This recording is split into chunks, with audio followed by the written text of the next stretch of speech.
Hiroshima está em toda parte, de Gunther Anders, está sendo lançado aqui pela Elefante neste 2025 e é tema dessa segunda temporada do nosso podcast, um especial Hiroshima em 5 episódios.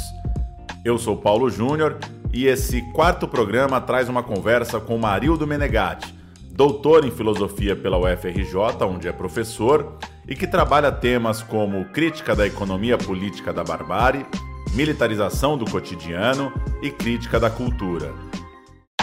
Nesse episódio, vamos tratar um pouco da terceira parte do livro, Os Mortos, discurso sobre as 3 guerras mundiais, de 1964.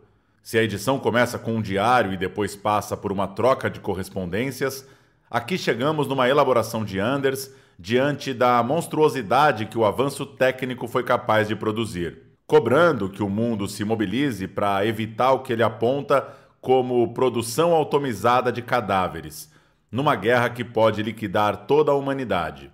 É um texto dividido em 4 pontos, cujo primeiro se chama O Luto Cego. Anders provoca o leitor a se engajar numa mudança de pensamento em relação ao que estamos vivendo pós-Hiroshima. Vai lembrar que o único medo de Adolf Hitler uma semana antes de invadir a Polônia era que no último minuto um canalha apresentasse um plano de mediação. Vai reforçar que uma homenagem aos mortos das guerras mundiais é primeiro um luto a seres humanos que perdemos, depois ao fato de terem morrido por nada. No trecho a seguir, ele se refere a John Foster Dulles e Barry Goldwater Morris, 2 influentes lideranças dos Estados Unidos nesse contexto bélico. Não tenhamos ilusões. A maioria das pessoas que conduz nossa história age às cegas. No mínimo, não tem imaginação. Ou será que vocês acreditam que um homem como Dulles tinha ideia do que fazia enquanto agia politicamente, de maneira programática, à beira da catástrofe? Que ele ao menos tentou imaginar?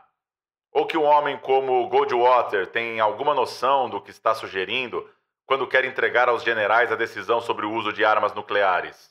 Ou que entre os apregoadores da proteção nuclear, principalmente físicos sérios, desqualificados como ridículos, apenas um tenha tido a ideia de imaginar os 3 bilhões cujas vidas estão em jogo?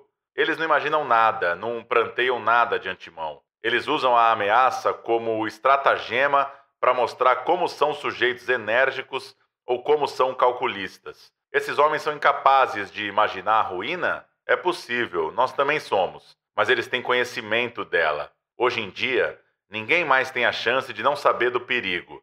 Ninguém mais pode usar a desculpa da ignorância, mas eles não querem saber. O segundo ponto, a bomba do tempo, fala mais dessa influência da indústria armamentista no mundo do capitalismo, onde toda criança sabe que os produtos precisam ser consumidos, usados e liquidados, ou seja, a produção busca a ruína dela própria e uma constante garantia de propaganda e demanda. Diante disso, a situação de consumo das armas é a própria guerra. Apenas a guerra oferece a oportunidade para o emprego efetivo e maciço das armas. Por esse motivo, a indústria bélica considera natural incentivar guerras ou ameaças de guerra. Certamente, do ponto de vista dos negócios, não há alternativa, e ela o faz de maneira um tanto inocente. Culpado ou inocente, é inegável que ela cria, além das armas, também necessidade de armas e chances para seu uso, ou seja, é uma indústria dupla. Aí Anders caminha para o ponto da greve. Ele parte de uma situação que parece claramente absurda. Imaginemos trabalhadores numa fábrica de armas se rebelando porque talvez eles podiam não ter mais a chance de contribuírem com a morte das pessoas ao redor do mundo, lutando por salários e por empregos nessas fábricas de destruição. O que Anders pensa, portanto, é numa solidariedade internacional, uma nova forma de se olhar para o trabalho e para esse caminho que a gente topou seguir enquanto sociedade, aquela que oferece nossa força de trabalho para a indústria da morte. Aí, ele imagina uma grande greve. Absurdo? Nem um pouco. Não se esqueçam, já existe uma grande greve como essa. Vocês também sabem dos milhares de físicos que, ainda antes de serem convocados a colaborar, juraram nunca mover um dedo para a produção de equipamentos de destruição. Não importa que essas pessoas nunca tenham usado a palavra greve. Eles entraram, sim, em greve, isso já conta. De todo médico se aguarda o juramento de fazer unicamente o trabalho que ajude o próximo e recusar aquele que o prejudique.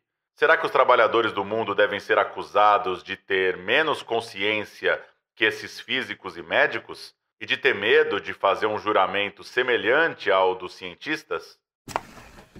Por fim, o quarto ponto, chamado Quem Ameaça, termina com essa grande convocação a se pensar como lidar com essa memória das vítimas de guerra. Caros camaradas do tempo do fim, reunimos-nos aqui para homenagear os mortos das 3 guerras mundiais. Sabemos que não temos força suficiente para realmente imaginar esses milhões, nem realmente ouvir o som inacreditável dos lamentos da soma dos inúmeros milhões de gritos de morte. O que podemos fazer para, mesmo assim, homenageá-los?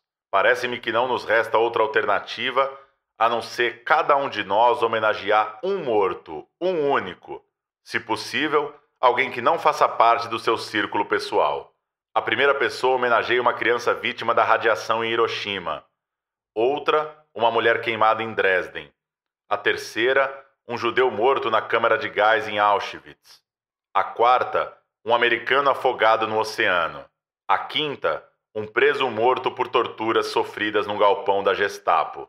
A sexta, um algeriano esfaimado. A sétima, um russo congelado em Stalingrado.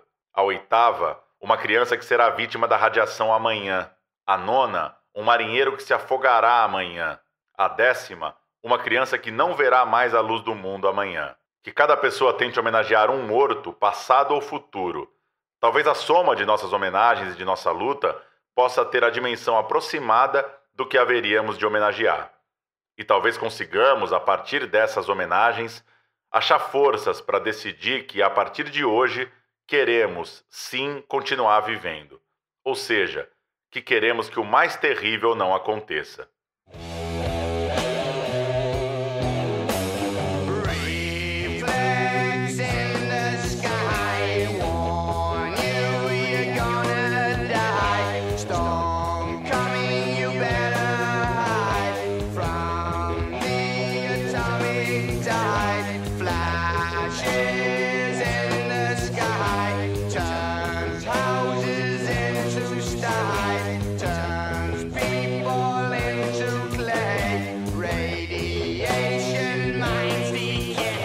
Estamos ouvindo Electric Funeral, do Black Sabbath, música do álbum Paranoid, de 1970. Outra letra que vai tratar dessa sensação de destruição das guerras, ao dizer logo no início que o reflexo do céu lhe avisa que você vai morrer, vem a tempestade e é melhor você se esconder da onda atômica. O tema segue por toda a canção, por exemplo, quando fala que a lua cai sobre um mundo que morre pela radiação, vítimas da frustração do homem. E agora a gente conversa com o Marildo Menegatti, doutor em filosofia pela UFRJ, onde é professor, autor de A Guerra Não Tem Paz e A Crítica do Capitalismo em Tempos de Catástrofe, ambos pela Consequência Editora, além de O Olho da Barbárie, pela Expressão Popular, entre outros. Marildo, você trata muito nos seus textos e reflexões sobre o colapso do capitalismo e esse conceito de barbárie, esse estado permanente de barbárie, a barbárie como produto do próprio capitalismo. E aí queria começar bem por aí, trazer isso em relação a Hiroshima, esse evento que está completando 80 anos. O que a bomba atômica provoca em relação a esses temas? Hiroshima é um ponto, como diz, é a própria linguagem criada, né, pela bomba, né? Ela foi um ponto zero, né? Ponto zero exatamente como um momento de, digamos, uma guinada, né? Mas primeiro essa questão, nós temos dificuldades de situar o debate sobre barbárie, né? Porque ela implica uma série de preconceitos históricos no momento que ela surge entre os gregos, os usos que fazem a Idade Média, o Iluminismo e tal. Eu queria situar o uso que eu faço da barbárie. A barbárie, para mim, é um movimento no qual uma sociedade ela torna inviável as condições da sua autorreprodução. Tá? Ela mesma produz um movimento de aniquilação, de destruição, né, das suas bases e fundamentos sociais. Então, pensar essa ideia, né, o uso do conceito de barbárie que eu faço, ele tem esse sentido, né, para pensar o capitalismo é pensar mesmo como é que essa autodestruição, né, ela se processa e se naturaliza, né? O caso da bomba nuclear, né, ela é quando eu digo que ela é um certo marco zero, né? É porque nós tivemos na Primeira Guerra Mundial uma experiência de aniquilação em massa, né? A Primeira Guerra Mundial foi um choque para a humanidade, primeiro porque tinha essa ideia falsa, né, de que a Europa era civilizada, que a Europa era, enfim, né, aquela ideia evolucionista de que na Europa, né, a sociedade onde o capitalismo nasce, né, onde o iluminismo se desenvolve, ela era o centro do desenvolvimento da humanidade, né? Pois, exatamente, esse centro se entrega a uma destruição generalizada, com milhões de mortos, né? São contados de 20 milhões de mortos, né? Então nós temos ali um impacto impressionante. A ideia de que a humanidade podia se auto-aniquilar foi construída lá na realidade, né? Mas a Segunda Guerra Mundial, ela vai vir com novas tecnologias, né? E essas novas tecnologias não são apenas uma mera evolução do anterior, elas são novas tecnologias. A bomba atômica, ela é um artefato de destruição em massa, né, que nunca tinha sido pensado nem usado na história humana. Tá? Então, Hiroshima, ela é exatamente o coração das trevas dessa ideia, né, da barbárie permanente do capitalismo, porque ali em Hiroshima está mostrado não apenas que a aniquilação da Primeira Guerra Mundial ela se confirmava, era possível destruir a humanidade podia se autodestruir, né? Como, né, com a bomba nuclear, com um artefato nuclear, com um aparato nuclear que vai se produzir a partir de Hiroshima, pode se destruir a vida no planeta, né? A Anne Jacobson lançou um livro recentemente, uma jornalista americana, né? Enfim, o livro ele é muito convencional, mas ele tem uma coisa interessante. Ela vai descrever um cenário, o Paulo, em que se iniciasse uma guerra nuclear, né? O maluco da Coreia do Norte, né? Ele lança um míssil contra os Estados Unidos responde, a Rússia entra, a China entra e tal.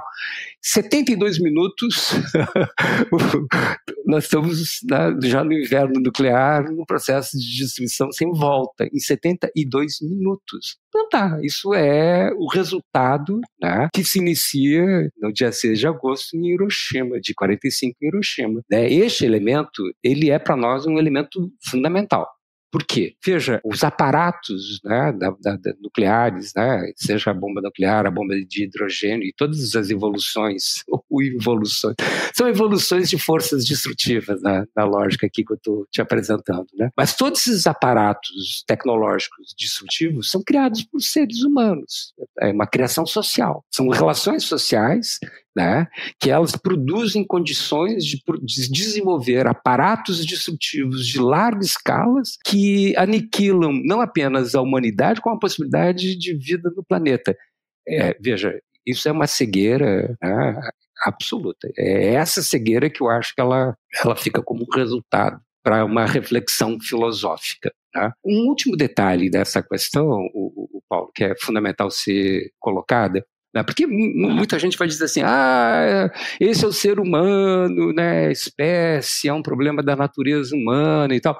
Não, veja, é um problema de uma sociedade. O capitalismo, ele é uma forma social que ele se sustenta a partir de forças destrutivas. Né? Tinha uma ideia antiga do marxismo vulgar, marxismo tradicional, que ela precisa hoje ser, né, confrontada e criticada, né, de que o desenvolvimento do capitalismo era, ao menos, desenvolvimento de forças produtivas. Né?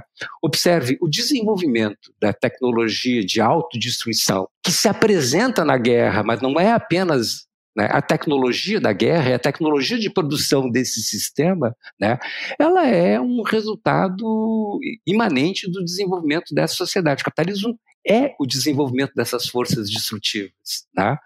Portanto, é este o problema com o qual a humanidade precisa enfrentar.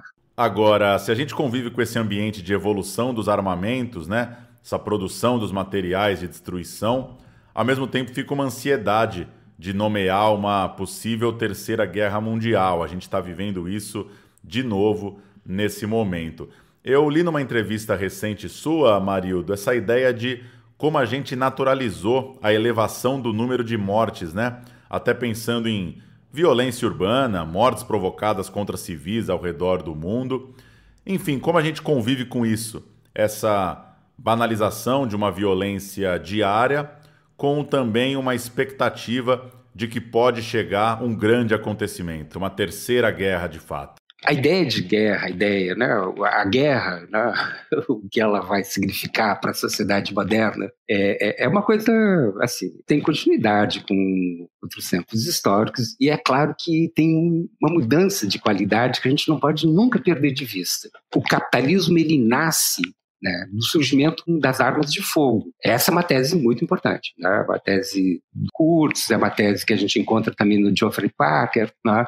No Zomber, né? No Werner Zomber, enfim, que é uma tese, né, já trabalhada por vários autores, né? Charles Steele, né? Que as armas de fogo elas dão origem a uma forma, né, Estado-mercado, em que a guerra ela é essencial. Ela é essencial. A guerra não é um acaso no capitalismo, né? Ela é constitutiva dessa forma social. E é uma forma social que, como eu insisti no momento anterior, o Paulo, é uma forma social que ela é cega, porque ela é fetichista, né? O que é uma forma social fetichista, né? É uma forma social que faz as coisas, mas ela não compreende o que faz. Ela faz, mas não sabe por que faz. Isso é uma coisa absolutamente perigosa, principalmente porque você está brincando com fogo, está brincando com formas destrutivas. Então, veja, essa sociedade que faz, mas não compreende o que faz, né?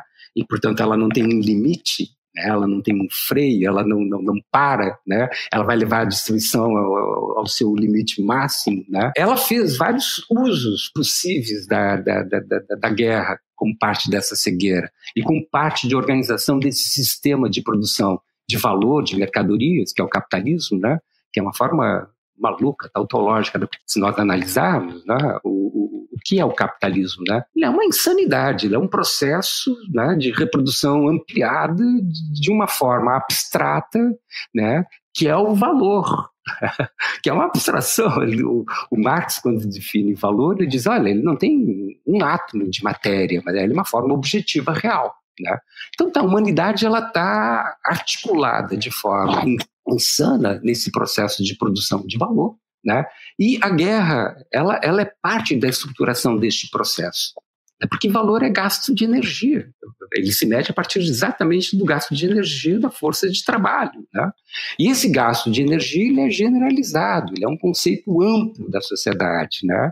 Ele vai desde a energia que move as máquinas até a energia do trabalho humano, né? E a energia da destruição do planeta. Tudo isso é um gasto imenso de energia. Então, veja, a guerra está na estrutura do sistema capitalista, ela é uma parte inerente a esse gasto destrutivo de energia. Claro que ela tem suas particularidades diferentes, né, da produção de mercadorias, né, no sentido da produção de valor mesmo. Mas, durante muito tempo, qual era o papel da guerra no capitalismo? Né? Durante muito tempo, o papel da guerra no capitalismo era um papel tipicamente colonial, né, que era enfrentar regiões que iam da Europa para os outros continentes do mundo, né, era enfrentar formas sociais ainda não capitalistas. Formas sociais que podiam ir desde o leste europeu ou parte do sul da Europa, né, passando pela África, pela América, né, e por aí afora. Então, a guerra, durante esse tempo, ela teve, curiosamente, Paulo, um caráter, né, que aparecia no pensamento iluminista como um caráter progressista. E o próprio marxismo tradicional, ele bebe nessa fonte. Né? O Marx achava mesmo, né, que a penetração do capitalismo na Índia, as formas de guerra que lá implicavam, né, elas eram uma desgraça, mas elas tinham um papel progressista, porque por meio dessa desgraça se desenvolvia uma sociedade racional, né, ilustrada e por aí afora. E esse modelo da guerra, que era o modelo pelo qual o capitalismo, né, se espalha pelo mundo, né, é a guerra típica do que o Karl Clausewitz, né, que é um oficial do exército prussiano, né, ele escreve um livro muito importante no século XIX, né, o da guerra, né. A guerra que o Clausewitz ele analisa é essa guerra napoleônica, né, que vai se expandindo até a Primeira Guerra Mundial. Na Primeira Guerra Mundial, a Segunda Guerra Mundial, são dois tipos de guerra novos, porque eles vão fazer um corte nessa história, que é quando o capitalismo deixa de ser uma forma social em desenvolvimento, em expansão, que está dando seus grandes saltos para se tornar planetária, para se tornar o que ela é no fim da Segunda Guerra Mundial, uma forma social planetária. O capitalismo é, né, o que tem né, de forma de vida, de produção de vida no planeta. Neste momento em que o capitalismo se torna uma forma mundializada, a guerra muda de lugar. Não é por nada que se inicia a Guerra Fria, né? E a Guerra Fria se inicia produzindo um acúmulo, né, de aparatos destrutivos por via da produção de bombas nucleares, bombas cada vez mais potentes, né, que é uma coisa assombrosa. Veja, é um outro tipo de guerra já. É uma guerra abertamente de aniquilação total. Ela não é mais apenas essa forma histórica de expansão de um modo de produção. E junto com isso, o Paulo, a guerra não só se torna, então, uma forma, né, destrutiva do todo, né, mas ela também vai mudar na vida cotidiana. Né? Porque uma vez que o capitalismo ele chega a este ponto, ele se torna uma forma mundial, ele começa a viver seus limites. Este é um ponto importante, né, do tempo do fim do Günther Anders. Mesmo que ele não tenha pensado dessa forma, né, a gente pode aprofundar essas ideias dele e incorporar essas formas. Né? É um tempo do fim porque o limite histórico desse sistema, e não apenas porque o tempo histórico dele acabou, é porque a lógica do sistema, historicamente, ela já não tem mais como se expandir. Ela não se expande mais para novas regiões e ela não se expande mais para dentro dela mesma. Né? Nós chegamos a um momento em que a possibilidade de você inovar produtos, inovar processos de produção, né, eles também chegam a um limite. Pode pensar isso do ponto de vista das novas tecnologias, a gente pode pensar isso em torno da inteligência artificial, a gente pode pensar isso numa coisa muito cara, né, para um indivíduo que vive na sociedade burguesa, que é o trabalho, que era aquilo que fazia com que todos os seres humanos pudessem se mediar socialmente, ele se torna hoje uma raridade, se torna hoje absolutamente escasso. Né? Então, veja, na medida em que o capitalismo começa a bater nesses seus limites, e são limites absolutos, ele já não consegue mais, né, esse seu processo de expansão e acumulação, a destrutividade do cotidiano ela vai se ampliando, vai se amplificando. Né? E o cotidiano a gente pode perceber, né, essa violência no cotidiano por um aspecto muito curioso, que é a violência cotidiana que se apresenta para nós em números cada vez maiores. Nós não temos conceitos para dar conta dela, né? Mas nós vamos, de certo modo, perceber que aquilo que era um rodapé das páginas de jornal, que era a violência criminal, ela se torna o centro das notícias dos jornais, ela se torna a manchete do jornal. Né? Então, olha só, Paulo, eu tendo a pensar o seguinte, então, para fazer uma síntese disso que eu acabei de falar, né, que este aumento da violência cotidiana do capitalismo produz um novo tipo de guerra, que é um tipo novo de guerra civil. É uma guerra civil que na apresentação fenomenológica dela, né, é uma luta de bandos, né, autonomizados, que autonomizam espaços de território, né, na disputa de recursos, né, em geral, né, são recursos que envolvem, né, uma reprodução do dinheiro, obviamente, né, ou mercadorias que permitem, né, a transformação delas em mais dinheiro e por aí afora. Né. Mas isso vai se generalizando, né, no mundo inteiro. Você olha para o Oriente Médio, né? Você olha lá para onde foi um dia a Líbia, você olha para onde foi um dia o Iraque, você olha para hoje, né, onde até ontem foi a Síria, tudo isso é um desmonte que tem essas características. Você olha lá para o ex-leste, a ex-União Soviética, o leste europeu, você vai encontrar isso também. Vai lá na Geórgia, né, na Ucrânia. Nossa, a Ucrânia era um estado falido. Né?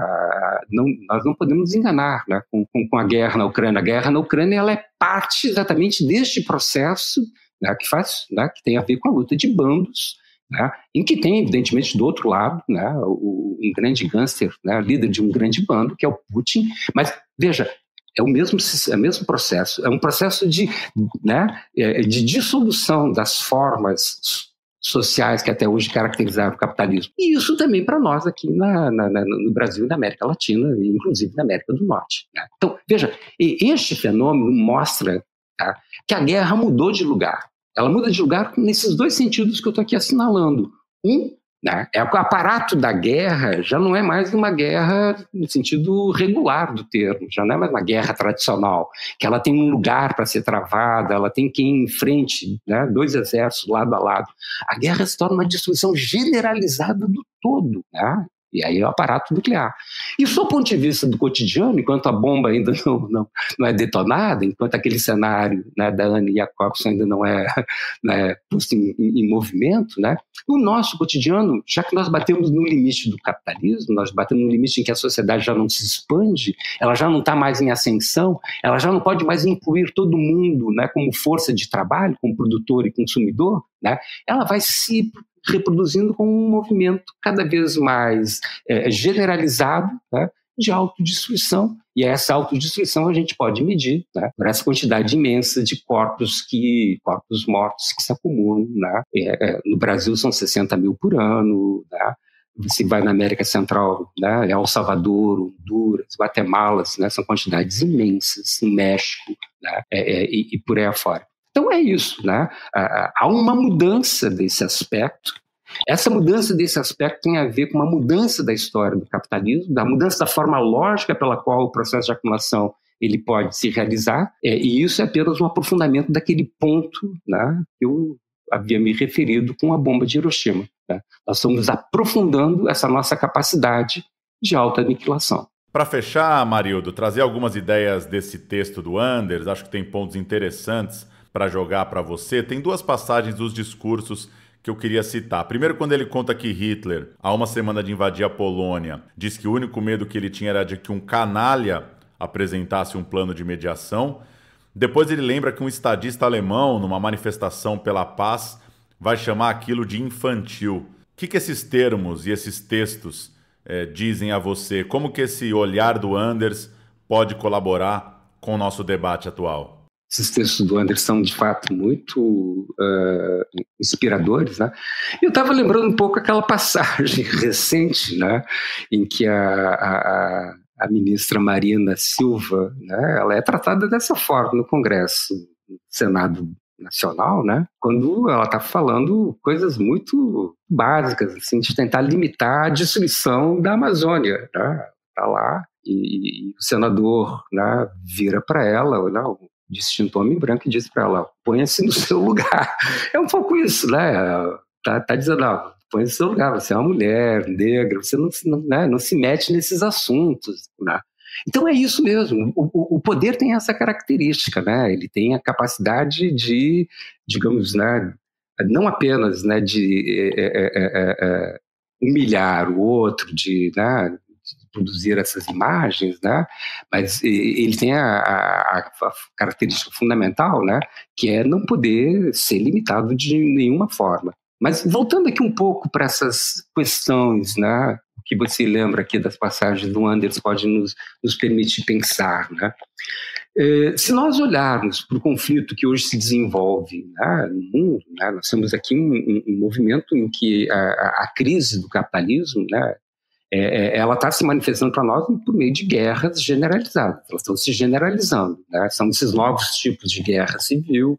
São guerras, né, que elas ainda voltam à sua forma internações. Né? São guerras que elas vêm por formas de extermínio muito acelerados, como em Gaza, né, e por aí afora. Mas se nós pegarmos, né, Rússia e Ucrânia, né, Israel, Irã, né, e toda aquela região do Oriente Médio, nós observamos isso. Né? São guerras em que o escalar delas, né, elas eliminam qualquer possibilidade de mediação. Né? Porque a mediação era isso. Né? A mediação né, a guerra não faz sentido, a guerra é uma loucura, a guerra, né, a gente não sabe como começa e muito menos quando termina, essas coisas são coisas que a humanidade já podia ter acumulado essa aprendizagem, né? Mas veja, isso não só não funciona, como se nós pegarmos agora, que foi a entrada dos Estados Unidos na guerra Israel-Irã. Foi uma entrada para lá de à la Hitler, né? Ou seja, não há, os Estados Unidos, que se esperava dele uma mediação responsável, ele entra jogando bombas, né? Ele entra jogando bombas da mesma forma que ele entrou na guerra do Iraque, né? A partir de um relatório, de um argumento da sua inteligência que é falso, que é a denúncia de que esses países têm armas, né, nucleares, no caso do Irã, né, ou armas de aniquilação em massa, no caso químicas, né, no caso do Iraque. Veja, esses argumentos falsos que eliminam qualquer possibilidade de mediação e faz quem deveria fazer a mediação, faz entrar na guerra para ampliar a destruição, né, mostra já em que estado nós estamos, né? O estado que nós estamos é um estado assim de calamidade generalizada, né? Um estado de calamidade bastante generalizado. Um outro ponto, né, sobre o pacifismo, né, Paulo, hoje em dia, né? O que é pacifismo? O que é possível, né, na luta pacifista hoje em dia? O Anders, por exemplo, trabalha com um argumento, né, uma posição que eu acho ela muito interessante. Ele diz, olha, nós já construímos esse artefato de aniquilação. Ele não é uma mera bomba, né? Ele não é um mero meio, né? Mas ele é a capacidade que a humanidade acumulou de autodestruir a própria espécie e o planeta. Né? Então nós já produzimos isso. Então o que é pacificar? Né? Pacificar é apenas não usar esse aparato? Né? Essa é uma questão. Porque se nós acharmos que pacificar é apenas não usar esse aparato, que ele é apenas, né, uma forma de persuasão do outro, né, para evitar a guerra, né, então as pessoas vão dar de ombros e vão dizer, não, né, as bombas nucleares elas são necessárias na medida em que elas impedem que elas mesmas sejam usadas, o que é falso. As bombas nucleares estão sendo produzidas para serem usadas. É uma bobagem achar que elas não serão usadas. Então, veja, não é apenas não usar o aparato, nós temos que desmontar este aparato. Né? Agora, desmontar este aparato, né, ele não é apenas nós decidirmos, né, acabar com sistemas de bombas nucleares, essas coisas todas, né, ou acabar com a produção de bombas, desmontar com as que existem.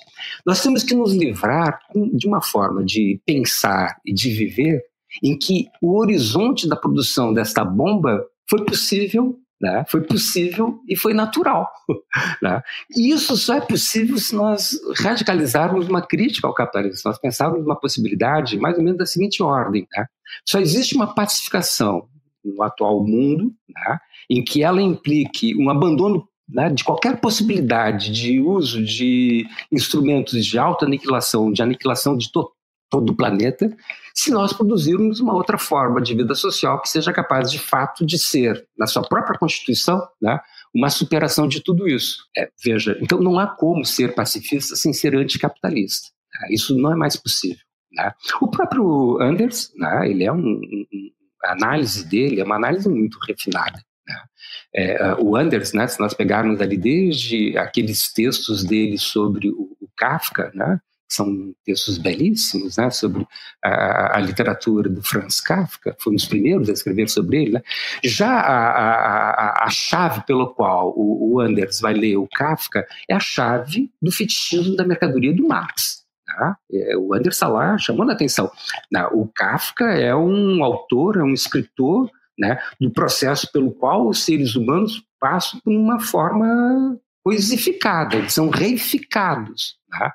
Então, veja, este fenômeno da reificação, em que os seres humanos se tornam coisas e as coisas adquirem, né, uma forma, uma alma, né, uma autonomia em relação aos seres humanos, né, é um fenômeno de uma amplitude impressionante. Você tem consequências, tem impactos sobre a vida.